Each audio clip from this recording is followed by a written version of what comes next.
റെസിപ്പിയാണ്. അപ്പോൾ എന്താ പറയുക, നല്ല ടേസ്റ്റ് ആയിട്ടുള്ളത്. അപ്പോൾ ഒട്ടും സമയം കളയണ്ട, നമുക്ക് നമ്മുടെ വീഡിയോ എടുക്കുക. അപ്പോൾ നമുക്ക് എങ്ങനെ തയ്യാറാക്കണമെന്ന്. അപ്പോൾ ഇതിലേക്ക് ഞാൻ 1 കപ്പോളം തൈര് അത് ആഡ് ചെയ്ത് കൊടുത്തിട്ടുണ്ട്. ഇതിലേക്ക് നമുക്ക് ഒരു 1/4 ടീസ്പൂണോളം ബേക്കിംഗ് സോഡ, അതായത് അപ്പക്കാറില്ലേ, അതിട്ടാം. അത് നമുക്ക് ഇട്ട് കൊടുക്കാം.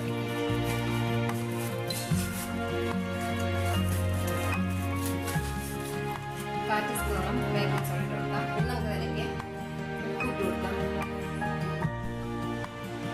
നമുക്ക് ഇതിലേക്ക് ഉപ്പിട്ട് കൊടുക്കാം. ഉപ്പ് ആവശ്യത്തിന് ഉപ്പിട്ട് കൊടുക്കാം. നന്നായിട്ട് മിക്സ് ചെയ്യാം. നന്നായിട്ട് മിക്സ് ചെയ്യാം.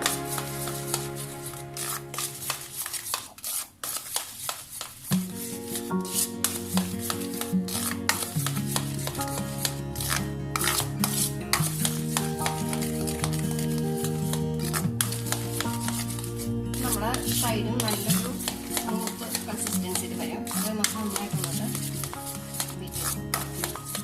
അപ്പോഴാണ് നമ്മുടെ ബോണ്ട നല്ലൊരു ഇതിലായിട്ട് കിട്ടുന്നത്. നമുക്ക്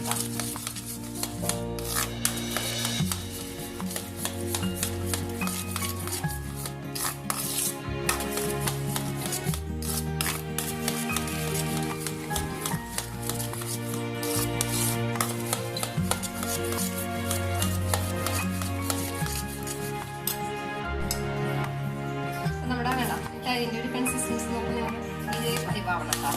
നമ്മൾ ഏത് കപ്പിലാണ് നമ്മൾ തൈര് അളന്നത് അതേ സെയിം കപ്പിൽ നമ്മൾ ഇതിലേക്ക് 2 കപ്പ് മൈദ ഇട്ടു. ഏത് കപ്പിലാണ് നമ്മൾ അളന്നെങ്കിൽ അതേ കപ്പിലിട്ടാ നമ്മൾ 2 കപ്പ് മൈദ ഇട്ടു.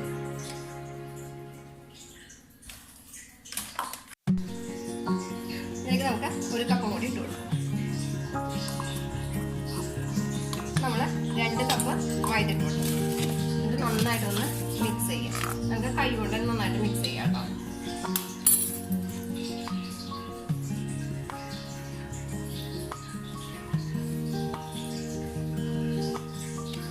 നന്നായിട്ട് ബീറ്റ് ചെയ്തെടുക്കണം.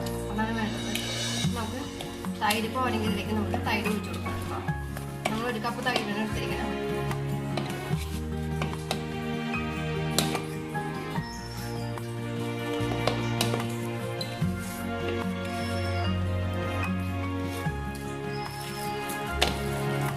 അതിലേക്ക് ഇപ്പോൾ 2 ടീസ്പൂണോളം മൈദ ഒഴിച്ചു കൊടുക്കുന്നത്. ഇത് നമ്മളിങ്ങനെ കുഴക്കില്ല ചെയ്യുന്നത്. നമ്മൾ 1 കപ്പ്, അതായത് ഞാനിപ്പോൾ സ്റ്റീലിൻ്റെ ഗ്ലാസ്സിൽ 1 ഗ്ലാസ് തൈരാണ് എടുത്തിരിക്കുന്നത്.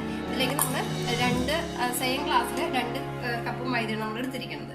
ഇപ്പോൾ എനിക്ക് തൈര് ഇത്തിരി പോരായി വന്നപ്പോൾ നമ്മൾ ഇതിലേക്ക് ഒരു 3 ടേബിൾ സ്പൂണാണ് നമ്മൾ എടുത്തിരിക്കുന്നത് കേട്ടോ. ഇതുപോലത്തെ ആദ്യമായിട്ട് പാചകം ചെയ്യുന്നവരൊക്കെയാണെങ്കിൽ ടീസ്പൂണും ടേബിൾ സ്പൂണും തമ്മിൽ മാറിപ്പോകരുത്. അപ്പോൾ ഇതിലേക്ക് 3 ടേബിൾ സ്പൂണാണ് തൈര് നമ്മൾ വീണ്ടും ഇതിലേക്ക് എടുത്തിട്ടുണ്ട്. നന്നായിട്ട് നമ്മൾ അടിക്കല്ല ചെയ്യാം, ബീറ്റ് ചെയ്തെടുക്കുക ചെയ്യുക കേട്ടോ.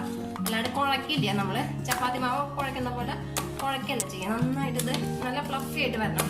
അത് നമുക്ക് നന്നായിട്ടൊന്ന് ബീറ്റ് ചെയ്യാം. കൈ കൊണ്ട് ഒരു 10-15 മിനിറ്റോളം നമുക്ക് നന്നായിട്ട് ബീറ്റ് ചെയ്ത് കൊടുക്കണം കേട്ടോ. അപ്പോഴാണ് നമുക്ക് നന്നായിട്ടത് കിട്ടും. നമ്മുടെ മാവ് നന്നായിട്ട് ബീറ്റ് ചെയ്തെടുത്തിട്ടുണ്ട്. കൈ കൊണ്ട് തന്നെയാണ് നമ്മൾ ചെയ്തിരിക്കുന്നത്. നമുക്കിതിലേക്ക് 2 പച്ചമുളക് എടുത്ത് കൊടുക്കാം. അതുപോലെ ഒരു ചെറിയ കഷ്ണം ഇഞ്ചി, പച്ചമുളകൊക്കെ എരിവിനനുസരിച്ച് ഇട്ട് കൊടുത്തോട്ടോ.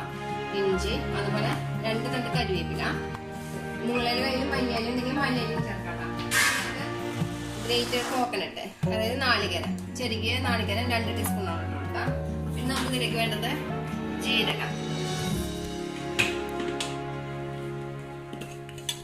വേണം. ജീരകം ഞാൻ ഇതിലേക്ക് ഒരു 1/4 ടീസ്പൂണോളം ജീരകം ഇട്ട് കൊടുത്തിട്ടുണ്ട്. ഇത്രയും മതി കേട്ടോ. നമുക്ക് ഇതിലേക്ക് നമുക്ക് നന്നായിട്ട് വീണ്ടും ഇതുപോലെ തന്നെ കൈ കൊണ്ട് നന്നായിട്ടൊന്ന് കുഴക്കാം.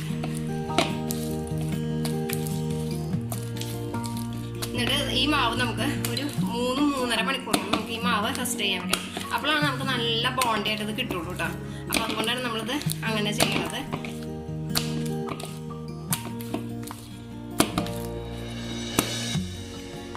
ഇപ്പം നമ്മൾ നന്നായിട്ട് ബീറ്റ് ചെയ്ത് വെച്ചിട്ടുണ്ട്. അപ്പം ഇനി ഇത് ഞാൻ പറഞ്ഞ പോലെ നേരത്തെ പറഞ്ഞ മാതിരി 3.5 മണിക്കൂറോളം നമുക്ക് നിന്ന് റെസ്റ്റ് ചെയ്യാൻ പറ്റും.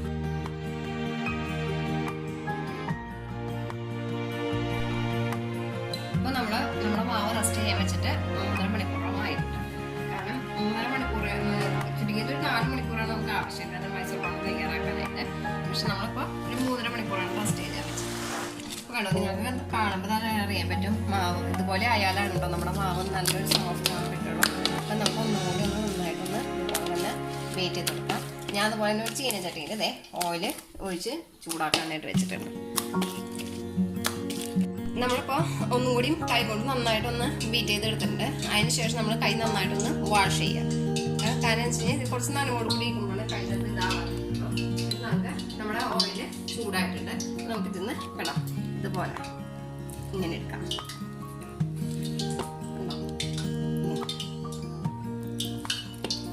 ഹോട്ടൽക്കാർക്കൊക്കെ നല്ല പരിചയം കേട്ടോ. നമ്മൾ പക്ഷെ ഇങ്ങനെ വീട്ടിലിങ്ങനെ ചെയ്ത് തരുമ്പോൾ നമുക്ക് ഇതുപോലെ ഇട്ട് കൊടുക്കാം. നമുക്ക് കുറേശ്ശെ കുറേശ്ശെ ഇട്ട് കൊടുക്കാം.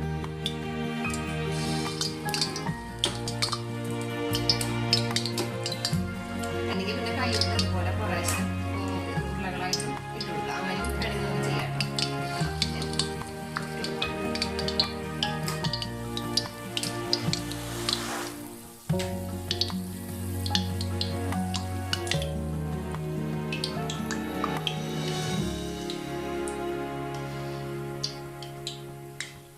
നമ്മൾ ഓരോ ഭാഗം പൊഴിഞ്ഞു തുടങ്ങിയപ്പോഴേക്കും അത് മാറിയിട്ടുണ്ട്.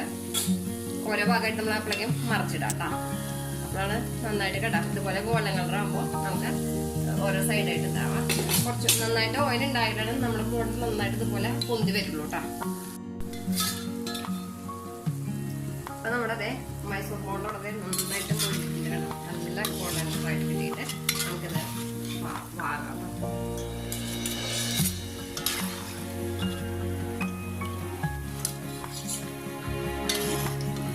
അതുപോലെ തന്നെ നമുക്ക് ഇതുപോലെ തന്നെ നമുക്ക് അടുത്തതും ഉണ്ടാക്കിയെടുക്കാം. ഇങ്ങനെ അപ്പോൾ നമ്മുടെ മൈസൂർ ബോണ്ട റെഡി ആയിട്ടുണ്ട്. മൈസൂർ ബോണ്ട, മൈസൂർ ബജ്ജി എന്നൊക്കെ പറയട്ടോ. അപ്പോൾ തയ്യാറായിട്ടുണ്ട്. വളരെ എളുപ്പമാണ് കേട്ടോ ചെയ്യാനായിട്ട്. നോക്കുക, നല്ല സോഫ്റ്റാണ് കേട്ടോ, നല്ല സോഫ്റ്റാണ്. അപ്പോൾ എല്ലാവരും ഒന്ന് ട്രൈ ചെയ്ത് നോക്കാം. ഈ വീഡിയോ തീർച്ചയായും നിങ്ങൾക്ക് ഇഷ്ടപ്പെടും. അപ്പോൾ അടുത്ത വീഡിയോ വേണ്ടി നമുക്ക് പിന്നെ കാണാം.